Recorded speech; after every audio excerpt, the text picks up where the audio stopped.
Good morning, students. Welcome to your physics class. Today, we will discuss about some drawbacks of Rutherford model of atom. So, J. Thomson model of atom की limitations थी.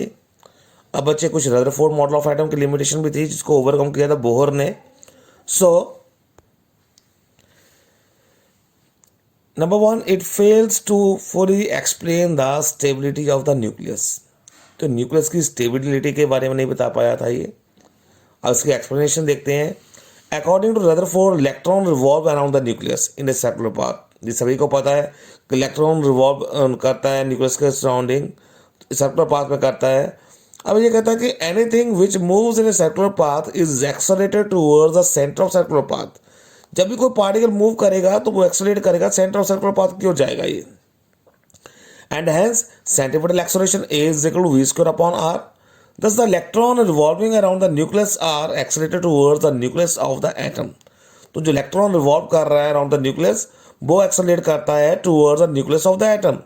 According to classical electrodynamics, any charged particle while accelerating or retarding loses energy.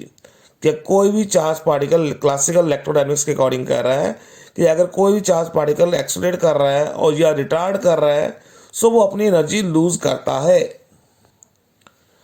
अब वो loose करता है through the electromagnetic radiation. तो electromagnetic radiation की form में loose करता है. Therefore electron revolving around the nucleus must lose energy continuously. अगर कोई भी चार्ज पार्टिकल मूव कर रहा है सर्कुलर पाथ में तो अपनी वो एनर्जी जो है वो लूज करेगा. As a result of this the radius of the path of electron should go on decreasing and ultimately it should fall into the nucleus.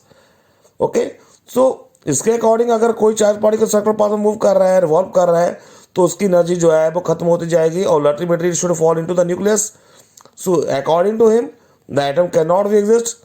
Okay, so atom should collapse. Thus, it never happens. The electron keep on revolving around the nucleus without falling into the it.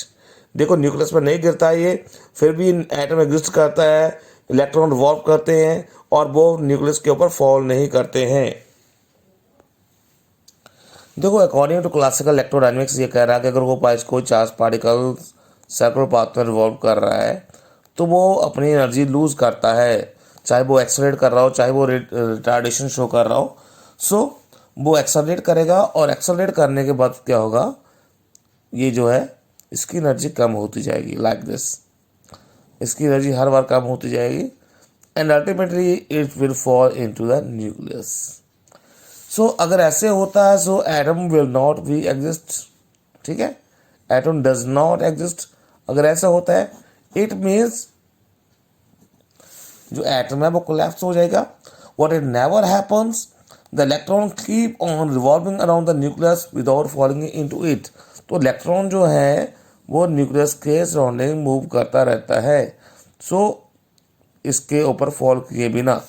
तो ये जो limitation को overcome किया था वो Bohr ने किया था. उसने कहा था कि इसका डिस्क्रीट एनर्जी ऑर्बिटल होते हैं, इसको हम बाद में डिस्कस करेंगे.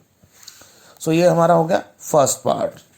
Number 2, it failed to explain the complex spectrum emitted by the atom. So hydrogen spectrum के बारे में इसने नहीं बताया था बिल्कुल भी कि कॉम्प्लेक्स स्पेक्ट्रम हाइड्रोजन स्पेक्ट्रम के बारे में नहीं बताया.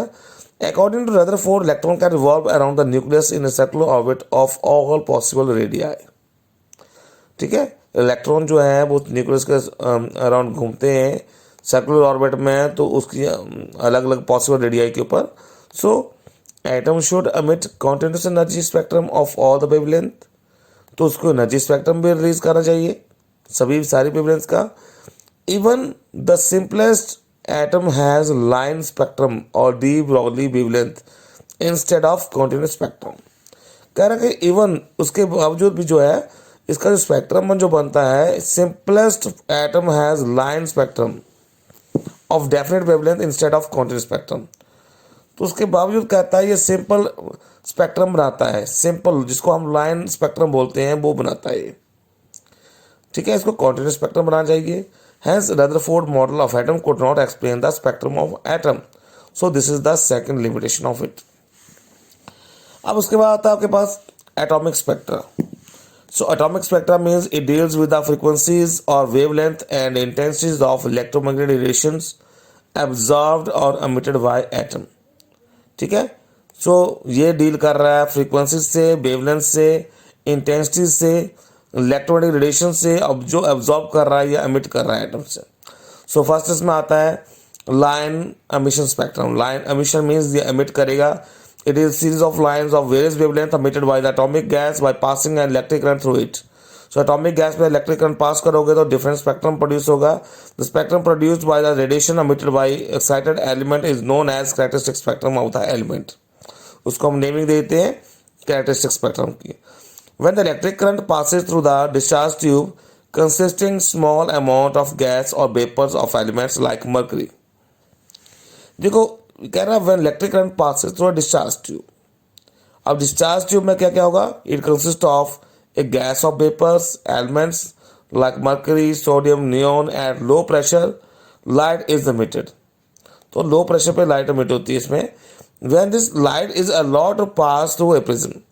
अब इन तीनों चारों चीज़ों में से हमने लाइट पास कर दी.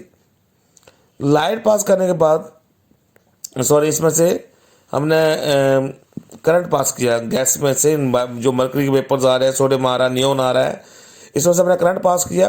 तो जो लाइट प्रोड्यूस होगी when this light is allowed to pass through the prism, जैसे इसको प्रिज्म में पास करेंगे तो spectrum consisting of spectral lines of definite wavelength of is obtained. तो डिफरेंट स्पेक्ट्रम बनेगा फोटोग्राफिक प्लेट के ऊपर और स्क्रीन के ऊपर. Spectrum of mercury vapour has strong blue and strong green lines. ठीक है, मर्करी वेपर का स्ट्रॉन्ग ब्लू ग्रीन लाइंस निकलेगी. Spectrum of sodium has strong yellow lines along with A closely spaced dim yellow line. तो इसमें से hydrogen में से strongly yellow line निकलती है. Spectrum of neon has intense red line responsible for the red colour of the neon bulb. So neon में से red lines की स्पेक्ट्रम जो है वो प्रोड्यूस होता है. ये हो गया फर्स्ट. सेकंड आता है लाइन एब्जॉर्प्शन स्पेक्ट्रम, जिसमें लाइट को एब्जॉर्ब करेगा. तो उसमें आ रहा है आपके पास when white light passes through a gas then spectrum of transmitted light observed with a spectrometer shows some dark lines and these dark lines replace the bright lines seen in the emission spectrum of the gas. This type of spectrum is known as line emission absorption spectrum. Okay, देखो उसमें example दी हुई है. When light consists of color of wavelength ranging from 400 nanometer to 760 nanometer, when white light passes through the spectrum vapors passes through the sodium vapors, then characteristic wavelength of sodium or yellow light, that is 590 nanometer to 596 nanometer, seen bright in this emission spectrum, are absorbed by the sodium vapor. Hence, transmitted light will have all wavelength except this wavelength 400 nanometer to 760 nanometer, except the wavelength of this. Okay, देखो यहाँ से white light आपके पास आ रही है तो इसमें सारे colours होंगे विवग्योर VIV GYOR. जब सोडियम पेपर में से पास करेंगे तो सोडियम जो है वो येलो लाइट को एब्जॉर्ब करेगा. सो येलो लाइन इसमें मिस हो जाएंगी तो उसको बोलते हैं हम line absorption spectrum. Okay, so this is all about the line emission spectrum and line absorption spectrum. Next topic, that is a Bohr model of atom, we will discuss in the next lecture. Thank you very much.